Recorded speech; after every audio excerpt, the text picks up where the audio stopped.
It began with a sound no one expected, a metallic groan echoing through a flooded chamber sealed for nearly 80 years. Beneath the icy waters of Lake Vättern in Sweden, a team of civilian divers found what history had long denied: a hidden steel door, fused shut by time and secrecy. Inside, fragments of Cold War engineering slept in the dark, stamped with symbols of both the United States and the Soviet Union. What was this place? A relic of cooperation, or a betrayal buried beneath the ice? As cameras rolled and Geiger counters ticked faintly in the murk, the past began to wake, and with it, a story neither side wanted told. Chapter 1: The Bunker Beneath Lake Vättern. In the years following the Second World War, Europe was a continent exhausted by victory. Cities lay in ruins, families were divided by borders drawn overnight, and beneath the thin layer of peace, a new kind of tension began to grow. The old enemies were gone, but the new ones watched each other from opposite ends of a nuclear horizon. Sweden, neutral but never uninvolved, found itself in a precarious position. Its lakes and forests became silent witnesses to a continent in transition. Beneath the calm surface of Lake Vättern, military engineers and scientists from across the Atlantic arrived quietly, under the guise of geological research. Locals remembered seeing trucks with foreign plates, moving in the night, escorted by Swedish military police who refused to speak a word. By 1951, Stockholm had agreed to a covert partnership with the United States, a project known only to a handful of officials as Operation Isbjörn. The mission: to create a deep-water testing facility capable of handling nuclear propulsion systems far from Soviet eyes. The Cold War was young, and everyone wanted an advantage. Washington promised secrecy and funding. Sweden demanded plausible deniability. The bunker's construction was an engineering marvel. Crews worked under heavy security, often blindfolded during transport to the site. The main chamber, nearly 50 meters below the lake's surface, was sealed in reinforced steel and concrete, designed to withstand internal detonations. Only a handful of engineers ever saw it completed. One of them, a young metallurgist named Erik Dahl, later described his final day on the project in a letter never meant for release. They told us the experiment was safe, but the American officers kept watching the water, not the machinery, as if something in the lake itself was more dangerous than what we were building. When the last generator was installed, the base vanished from Swedish military records. The area was declared off-limits for environmental reasons. Satellite imagery showed nothing but open water. Even the fishermen who cast their nets there noticed something odd. Their compasses drifted, and radio static grew louder the closer they came to a certain stretch of shoreline. For decades, the secret stayed buried beneath the lake's icy calm. The Cold War came and went, governments changed, and with them, the paper trails that might have revealed the truth. Yet the lake never stopped whispering. In winter, ice divers occasionally reported metallic echoes below the surface, as if machinery still hummed in the dark. No one believed them. It wasn't until 2022, when a private research team conducting sonar mapping stumbled upon a massive geometric structure, that the story resurfaced. The images were too precise to be natural. Angled walls, corridors, even what appeared to be blast doors. At first, the Swedish Defense Ministry dismissed the findings as anomaly artifacts, but the divers went back. And this time, they filmed everything. The footage was grainy, disorienting, shafts of light cutting through green water, particles swirling like dust in a forgotten room. Then came the unmistakable outline of a metal door, sealed with rivets and bolts thick with corrosion. A faded stencil could still be seen beneath the sediment, property of US Army Corps of Engineers, 1952. Within weeks, the discovery became an international incident. The United States declined to comment. Swedish officials called for a security perimeter, citing potential contamination risks. But the divers' footage had already leaked online, sparking theories of lost weapons, nuclear experiments, and suppressed diplomatic deals from the height of Cold War paranoia. Historians and former intelligence officers began to piece together fragments of forgotten correspondence. Memos between Washington and Stockholm referenced Arctic propulsion research and containment scenarios. A now declassified CIA cable from 1954 mentioned an underwater facility designated for deep isolation testing. What? Had they been isolating? A machine? A weapon? Or perhaps knowledge itself? something that couldn't be allowed to surface. By the time official investigation teams arrived, the site had already been disturbed. Divers reported that one of the inner chambers showed signs of recent entry. Fresh scratches on metal, cables cut clean. Someone else had been there first, and whatever they were looking for, they may have found it. At night, the lake is still. The wind dies across its frozen expanse, and the world seems to hold its breath. But beneath that silence, the sonar pulses continue, echoes of something hollow, metallic and waiting. For decades, the water kept its secret. Now, the question remains, did it keep it safe, or simply hidden? Chapter 2, The Lost Files of Operation Mirror Light. History rarely reveals its secrets all at once. Sometimes it begins with a single page, creased, faded, and left forgotten in a locked drawer. That's how it started in Prague, when a historian named Dr. Klara Novak requested access to newly declassified Soviet intelligence archives. She was looking for material on post-war industrial reconstruction. What she found instead was a sealed dossier stamped in red. Zrcadlo, restricted, Tier 7 clearance. Zrcadlo, the Czech word for mirror. Inside were a dozen pages of carbon-copied field reports, some nearly illegible, but a few details stood out. References to optical resonance chambers, photon field harmonics, and a series of experiments conducted in 1947 inside an underground complex near Plzeň.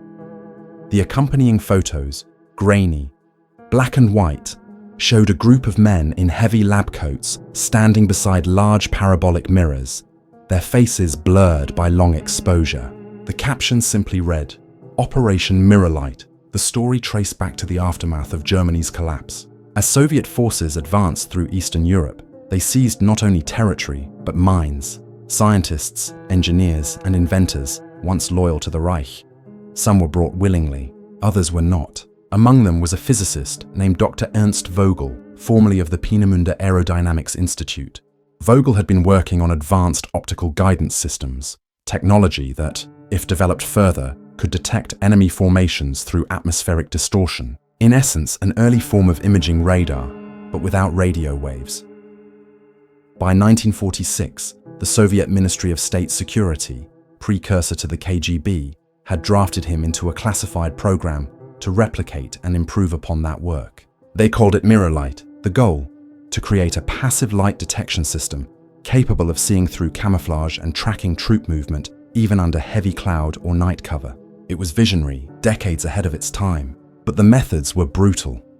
Captured documents, detailed experiments conducted in complete darkness, where human subjects were exposed to bursts of concentrated light frequencies designed to map surface contours. Reports mentioned ocular degradation, cognitive dissociation, and severe photonic trauma. Each test was classified as a non-recoverable incident. The scientists involved referred to their test subjects only as assets. Then, abruptly, the file stopped.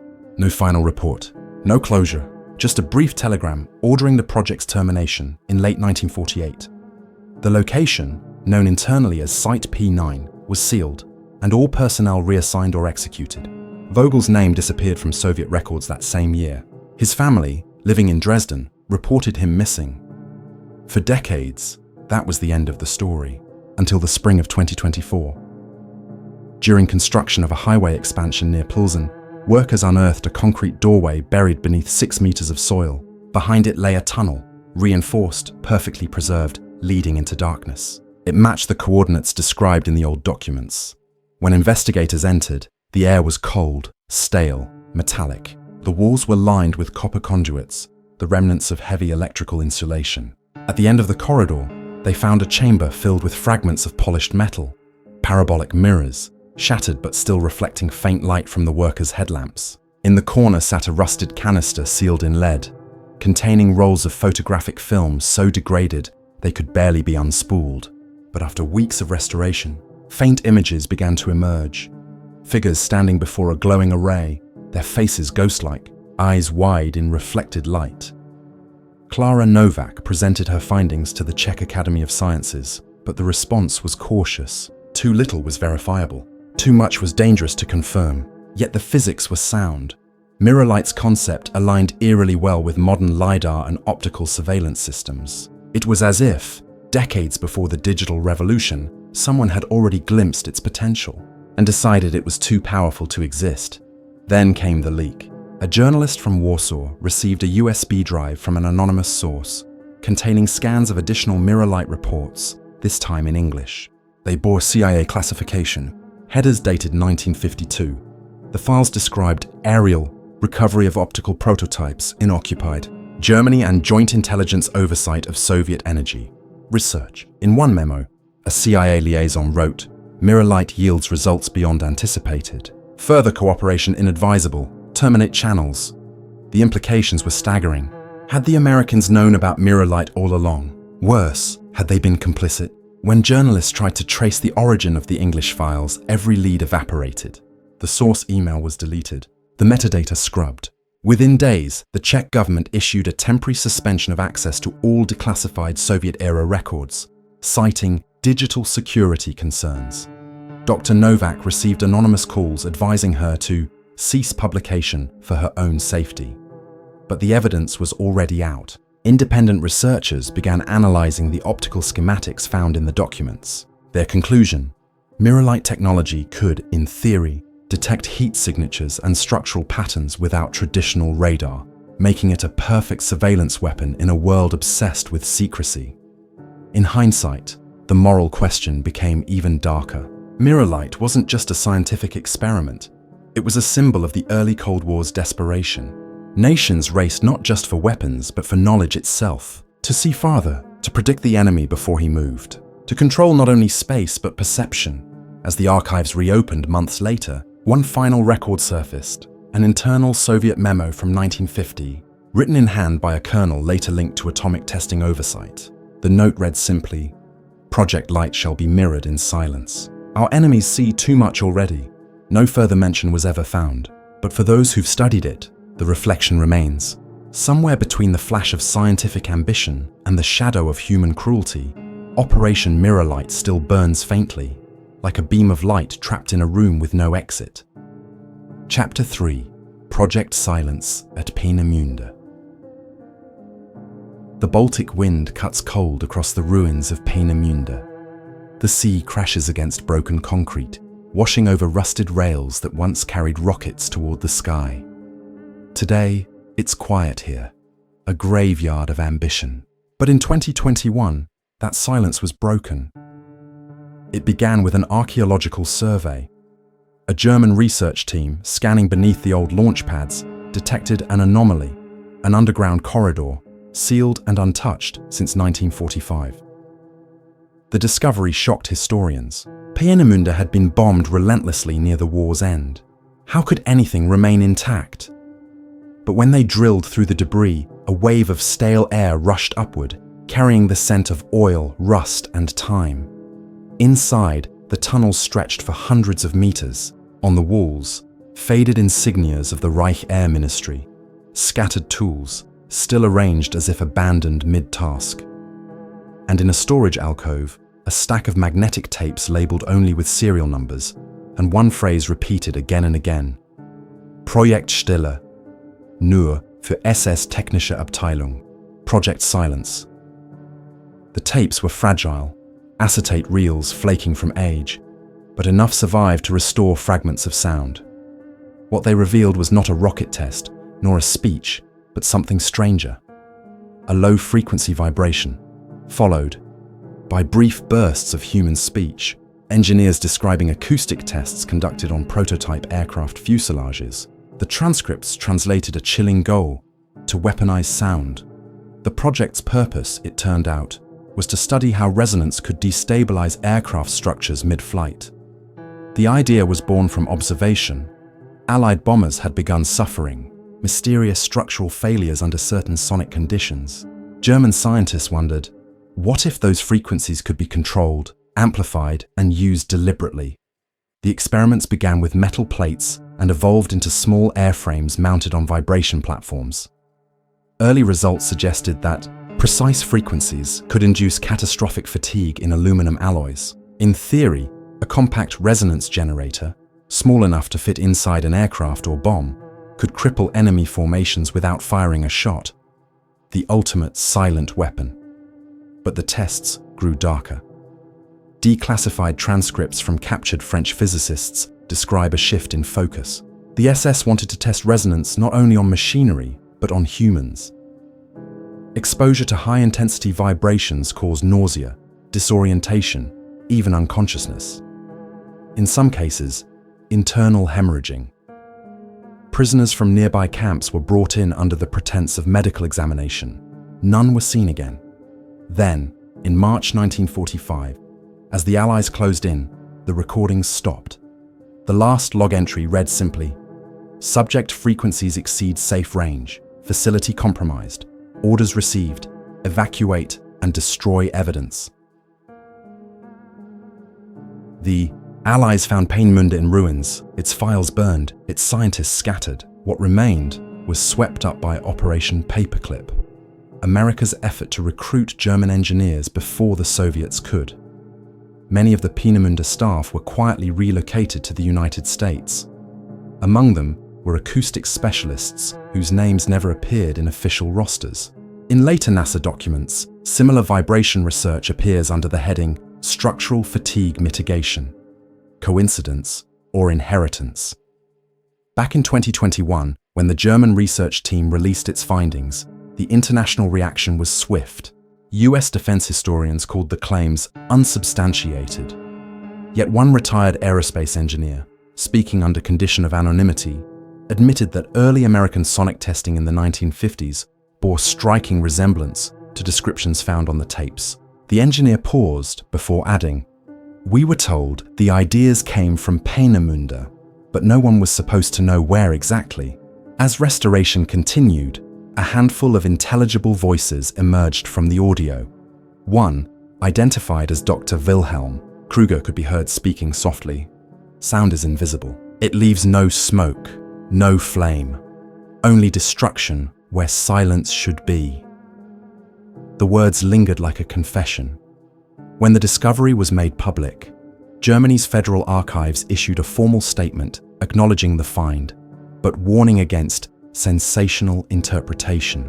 Still, the evidence was there. The diagrams, the recordings, the notes scribbled in margins about phase alignment and resonant destruction. To the historians who studied them, Project Silence represented a terrifying possibility. That acoustic weaponry, now pursued openly by modern militaries, had its genesis not in the labs of the Cold War, but in the last desperate days of the Third Reich. Later, when documentary crews entered the tunnels, they described an eerie stillness. The deeper they went, the colder it grew. In one corner room, amid fallen girders, they found a single chair bolted to the floor, its metal frame cracked and warped, perhaps by heat or by sound itself. The walls around it bore concentric marks, as if the concrete had vibrated. As if something inside had shaken until the structure gave way. Experts argued over what the discovery meant. Some saw it as evidence of how far Nazi science had pushed the boundaries of morality. Others, as a mirror of what would follow, the moral compromise of recruiting such knowledge in the name of progress. Either way, the echoes of Project Silence carried far beyond Peenemünde. They reached into every jet engine test, every sonic experiment, every classified memo about non-lethal frequency deterrence. For decades, silence had been the weapon. Silence, the cover. And silence, ultimately, the legacy. But when those tapes began to play again, their low, rhythmic hum filling a Berlin lab for the first time in 76 years, one researcher later said it felt like the air itself was remembering. He paused, listening to the faint, trembling note on the playback, and whispered, "It's still resonating." Chapter 4. The Iron Vault of Karjala.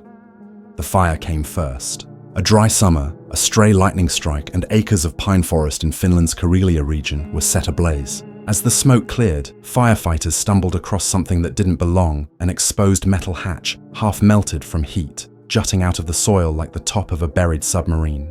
Beneath it, a narrow stairway led into darkness. No one could explain it. There were no records of bunkers in that area, no military maps marking installations. But the emblem stamped onto the steel, an eagle overlaid by a hammer and sickle, spoke of a history long forgotten.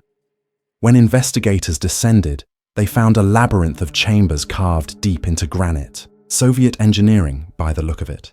Reinforced corridors, triple-sealed doors, and air filtration systems decades ahead of their time. Yet deeper within, something older appeared. German crates marked Heereswaffenamt 1944. Operation Nordhaven, the files later called it, a Nazi intelligence outpost established during the retreat from the Eastern Front. It had supposedly been destroyed after the war. The discovery proved otherwise. Inside the largest chamber stood a heavy iron vault, its hinges fused shut. Nearby, stacks of gas canisters lay neatly aligned, their paint long corroded but labels still visible under the soot. Nervgas, Versuchs material. Nerve gas, but not any known type. Finnish forensic teams noted the compounds were chemically inconsistent with anything catalogued during the war. Traces of unknown stabilizing agents suggested a hybrid formula. Perhaps experimental, perhaps something worse. The vault was finally breached, using plasma cutters. What lay inside stunned everyone present. Dozens of sealed cylinders, identical to those outside, along with crates of correspondence, letters exchanged between German officers and early Soviet liaison units, written during the war's chaotic final months. The tone of the letters was almost bureaucratic. They discussed mutual retrieval operations, joint containment, and a phrase that appeared repeatedly, Reinheit der Akte, purity of the record. Historians would later translate that as erasure. At first, the Finnish government maintained silence. Then came the leaks. A journalist obtained photographs of the vault and the containers being loaded onto unmarked military trucks. Within days, those vehicles vanished toward the north under NATO escort. Official statements called it routine hazardous material disposal. Unofficially, chemical experts began asking how something built by the Wehrmacht ended up under Soviet seals, hidden inside Finnish territory. Someone, somewhere, had gone to great lengths to keep that bunker secret. As scientists examined residue from the canisters, the truth began to emerge. The compound wasn't German. Its structure matched Cold War-era Soviet nerve agents developed in the 1950s, nearly a decade after Nordhaven should have been buried. The vault had been repurposed. Evidence pointed to multiple entries between 1948 and 1962. The bunker had become a hidden exchange point, an interbellum graveyard for weapons too dangerous to admit. Existed. One file, found half-burned, bore a signature that deepened the mystery. Colonel Ivan Reshetov, later known for overseeing early Soviet bioweapons testing. His letter to an unknown German recipient read, "Let this site serve both our truths. The world forgets quickly. We must ensure it stays that way." Beneath it, the German replied, "Agreed. After all, men will forgive a victory, but not a partnership." The discovery tore at the fabric of post-war mythology. The narrative of pure allies and irredeemable enemies began to fracture. Evidence suggested that, amid the ashes of defeat and occupation, certain officers from both sides collaborated to conceal experiments that violated every code of warfare. They weren't partners by ideology, but by guilt. By late 2019, international inspection teams had quarantined the site, but not before several researchers reported symptoms: dizziness, blurred vision, nausea. Traces of airborne agents lingered even after decontamination. The Finnish Ministry of Defense issued an immediate blackout on all findings. Official reports were redacted to near blankness, pages filled with black bars and single surviving phrases. Chemical instability confirmed, further study prohibited. Meanwhile, whispers spread across Helsinki. Locals spoke of helicopters flying over the forest at night, of distant humming deep beneath the trees. Some said a new structure had been erected over the ruins, a containment shell with no markings. Others claimed the entrance had been flooded entirely, sealing whatever remained below water and concrete. No one could verify either story. One surviving photograph, leaked months later, showed a team of men in hazmat suits carrying a cylinder out of the vault. The serial number, partially legible, traced back to a Soviet storage facility in Gorky, officially decommissioned in 1964. The link was undeniable. The Iron Vault of Karjala had served as both a grave and a hiding place, a relic of cooperation that neither side could acknowledge without rewriting history itself. The question that lingers isn't merely what was stored there, but why it was buried so close to the border of neutrality. Perhaps it was convenience, or perhaps it was trust. an unspoken understanding between former enemies that some truths were too poisonous to expose. In the years since, the forest has regrown. Moss covers the ground where the hatch once lay, but deep below, sealed beneath layers of concrete and denials, the vault remains. Still, when the wind cuts through the trees just right, the firemen who first found it swear they can hear the faint echo of metal shifting underground, as if the bunker still breathes, waiting for the day it's remembered again. Chapter 5. The Antarctica Transmission. The discovery came from silence, a silence so vast it could only exist at the bottom of the world. In 2023, a small Argentinian research team repairing a defunct Cold War relay station on the Antarctic Peninsula detected an anomaly, a faint analog signal pulsing from deep beneath the ice. It wasn't natural, it wasn't random, and when they triangulated its origin, it pointed to coordinates where no modern outpost existed, an abandoned British site decommissioned in 1959. The transmission carried fragments of Morse code, looping endlessly. The message repeated the same sequence: Snowhawk. Status read, Priority 1. It was the first time those words had been heard in over 60 years. Operation Snowhawk had been classified above top secret.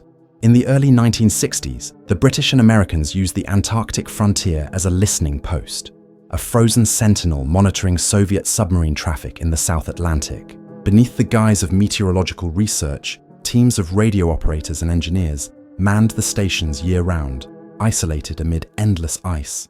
But official records claimed the outpost, known as Station Omega, was shut down after an equipment failure. The men stationed there were reassigned, their logs sealed. No mention of further transmissions existed, until now. As Argentine technicians restored the signal, strange inconsistencies appeared. The equipment had been off-grid since the late 50s. There was no power source, yet the signal persisted, stable and rhythmic, like a heartbeat under ice. British intelligence quickly intervened, dispatching a covert team under the pretext of joint environmental assessment. Within days, the Argentinians were ordered off-site. When their vessel left port, the transmission abruptly stopped.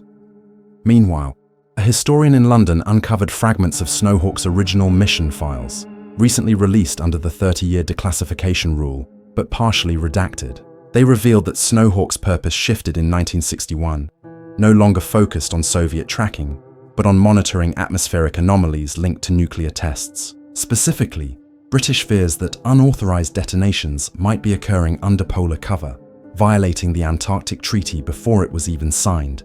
Then came the disaster. An internal memo, dated December 1961, referenced a containment breach and site contamination.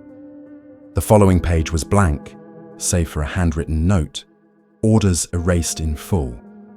Back in Antarctica, the British expedition uncovered the remains of Station Omega, buried under 8 meters of ice. The structure was remarkably preserved.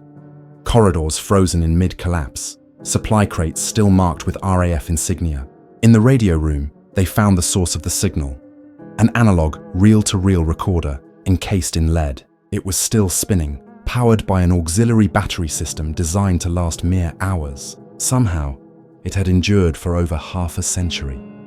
When the reels were played, the room filled with static and faint voices. At first, just fragmented chatter, call signs, coordinates, mechanical hums. But then came the final message of the station commander, Flight Officer Martin Lee. His voice trembled through the interference. Unauthorized detonations, impossible levels, orders rescinded. God forgive us, it's not a test. The tape ended in a burst of distortion, then silence.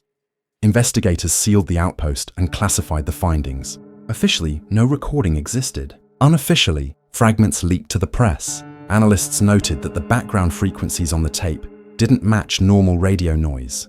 They contained rhythmic patterns, consistent with residual electromagnetic interference, possibly from a nuclear event. If so, the detonation had occurred somewhere nearby, under the ice, decades before any nation admitted testing there.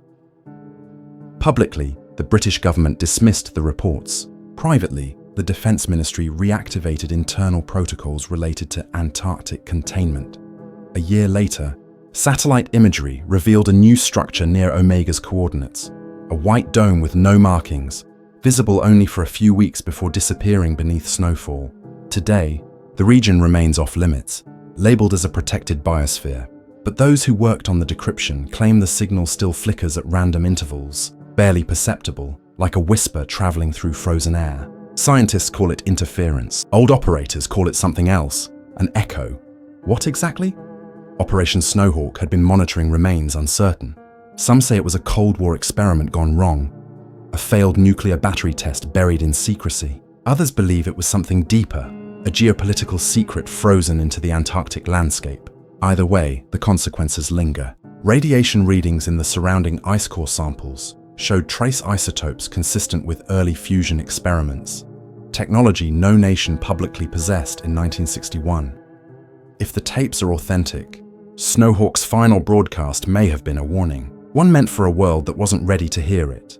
Now, as climate change melts ancient ice and reveals what's been buried beneath, new expeditions prepare to revisit the coordinates. Officially, they're studying permafrost decay. Unofficially, they're following the pulse of a transmission that refuses to die.